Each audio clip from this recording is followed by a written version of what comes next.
In the ongoing tension with Pakistan over the abrogation of Article 370, perhaps the most important message came from Defence Minister Rajnath Singh.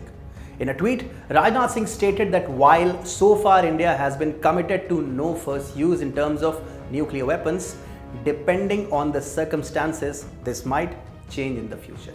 While seemingly innocuous, this message marks a paradigm shift in terms of India's nuclear doctrine. From a strict no first use policy, India has been moving towards sort of nuclear ambiguity in terms of doctrine ever since Modi government came to power. With Rajnath Singh's tweet on the matter, it seems the transition is complete and now India's nuclear doctrine will be guided in practical terms on threat perception and strategic concerns. The tweet is also a message to Pakistan's nuclear blackmail. However, it should be noted that Rajnath Singh's tweet is not the exception but the norm with regard to Modi government's nuclear doctrine. With regard to the first term of the Modi government, if one was to go by the general media utterances and even the usual publication from majority of the think tanks, we could be forgiven for thinking that Indian nuclear position has been largely well defined and established around minimalistic defensive principles, which are in turn continuation of pacifist Gandhi-Nehruvian policies which have formed the bedrock of Indian post-independence polity.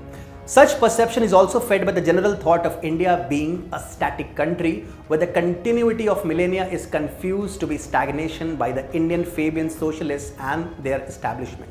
This Western-minded understanding of India ignores that the Indian nuclear scenario has never really been a constant. While it is true that Nehru rejected Kennedy's invite into the NSG and P5 by US, claiming that India would have no intention of ever working on a nuclear device, it is equally true that Dr. Homi Jahangir Bhabha and Vikram Sarabhai were at the same time working to put in place the infrastructure and knowledge that would later go on making Buddha smile. They at many times worked behind Nehru's back in terms of creating dual-use technologies and at many times pushed Nehru to allow for funding of nuclear physics which would have been otherwise shut down. The next stage of the journey was to the first weapon trial in 1974 based on Bhabha's work of the late 50s but delayed due to Nehru's intransigence and Bhabha's death or maybe murder. However, this continued to be similarly couched in Nehruvian terms of the test being a peaceful nuclear explosion and full weaponization continued to be shattered. Nevertheless, there continued to be talks of weapons being available as fissionable material which could be put together into a warhead if needed.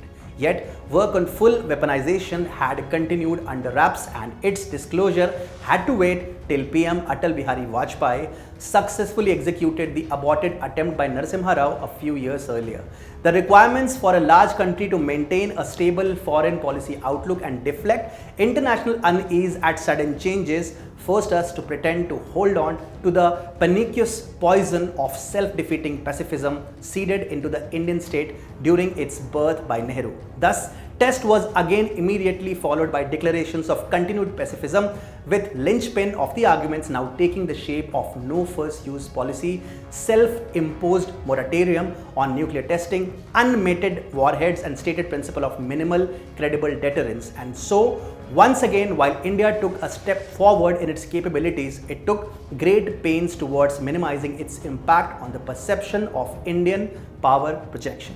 The reader might wonder what bearing does the condensed capsule on historical evolution of Indian nuclear position has on Arihant or on the deterrence in current times, and the answer is that it provides us a framework to understand what's happening even today. There are two key parts to the framework.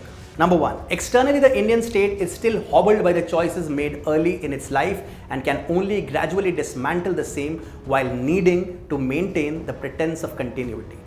Number two, internally there has been a pushback against the imposition and at subterranean levels there are continuous bubbling changes, modifying both the ability and the intent of the state in subtle ways but having a stark overall impact which comes to light only once in a while. The time onwards from Shakti tests can be better understood in the same framework. It had been clear from the very start that mere tests were not sufficient for development of complete 360-degree nuclear capabilities. A number of additional steps were needed and prescribed, and chief among them was the completion of the nuclear triad. that is the ability to deliver nuclear weapons from land using ballistic missiles, from airborne platforms such as Mirages, and finally sea-launched, typically submarine-launched ballistic missiles, SLBM, and platforms to carry the same. Additional work on improvement of warheads was also needed. In the same breath, the policy framework to deploy the current and evolving capability was being hotly debated. Even in the first decade of this century following the test, the strategic community was questioning whether no first use was the right policy for India as a country. What was definition of minimum in the minimum credible deterrence, and what steps were needed to make sure the credible part of the formulation was boldly underlined. It is in this background that BJP came to power in 2014, seeking to upgrade not only the physical infrastructure but concomitantly study in detail India's nuclear doctrine and revise and update it to make it relevant to challenges of current times. A key marker to the thoughts of the new political dispensation were seen when the newly appointed NSA Ajit Doval in October 2014 laid out the revision of nuclear formulation, dropping minimum from it and focusing squarely on the strength of the approach. In most forceful words, he called out that, and I quote, India would like to have an effective deterrence capability that is credible, that is seen and known by people, that India cannot be taken for granted, that its legitimate rights cannot be trampled upon, that it becomes an instrument for stability in the region rather than a cause for conflict. Such a stance was accompanied by moving towards deployment of Agni 5, a canister-launched ballistic missile, which in turn necessarily asked for warheads to be mated with delivery vehicles, and a launch of Arihant, India's own SSN, also carrying a canisterized nuclear strike package. Shortly after the commissioning of Arihant, contours of emerging doctrine were marked clearly when Manohar Parrikar, then Defence Minister, indicated that as India was a responsible nuclear power, it automatically meant that any use of nuclear abilities by the country would be a very carefully considered decision. Therefore, there did not exist any additional need to restrain ourselves to a binding doctrine of no first use. This in turn followed up by the noted nuclear strategist, ex-NSA of UPA, Shiv Shankar Menon's statement in his book, where he pointed out scenarios where there was indeed scope for India to consider first use in certain scenarios. While it was clear that India would not use nuclear weapons against a non-nuclear state, Menon said there is a potential grey area as to when India would use nuclear weapons first against another nuclear weapon state. Circumstances were conceivable in which India might find it useful to strike first, for instance, against an NWS, which is a nuclear weapon state that had declared it would certainly use its weapons, and if India was certain that adversary's launch was imminent. But India's present nuclear doctrine is silent on this scenario. Yet another very significant but largely missed development in these times were the efforts to develop additional and more credible thermonuclear warheads, thereby increasing the impact of our arsenal. A part of these efforts would certainly be an essential mini-test infrastructure based on laser ignition facility to enable thermonuclear weapons to be tested without a full explosion. Yet another key factoid which we must examine in this context is India's Joint Armed Forces Doctrine, published in 2017. This was a critical document which formalized the principles that guide the Indian military's approach to war fighting. The document addresses the force's needs across full spectrum of military conflict, in that it covers India's military approach to everything from nuclear war to internal security and counter-insurgency. Apart from the formalization of the approach of surgical strikes, the other notable part that stood out in the document was the presentation of India's nuclear strategy. This was the first official document capturing the hitherto demi-official pronouncement of change of stance from credible minimum deterrence to credible deterrence. This formulation now allows India to use as much force against an enemy as deemed necessary, up to complete and total assured destruction of the entire enemy land, instead of merely unacceptable punitive costs.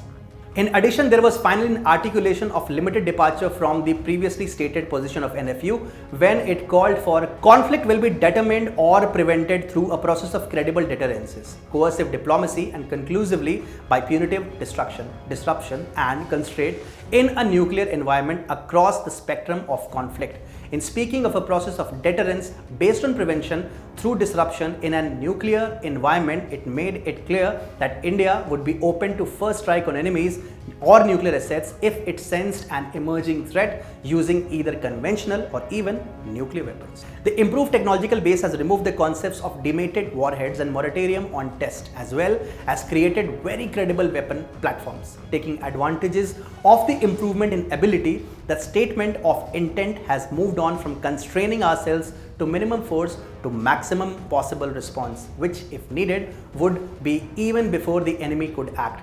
In this context, Rajnath Singh's tweet today gains importance. Once again, the Indian polity married the enhanced capabilities with declaration of intent, a fitting response to those who indulge in nuclear blackmail. No longer would India be constrained by the Nehruvian waffling woolly-headedness. No longer would we labor under self-imposed limitations on our strength. No longer will self-doubts based on external projections define us. This is a new India. ये नया भारत है. Directly looking the adversary in the eye and challenging them to a battle. A dare for enemies to try and live up to their threats, and an assurance to them that if they as much as thought of making good on their claims, we would move first, swiftly and hard, and put an end to such adventurism no longer than a moment after they were envisaged.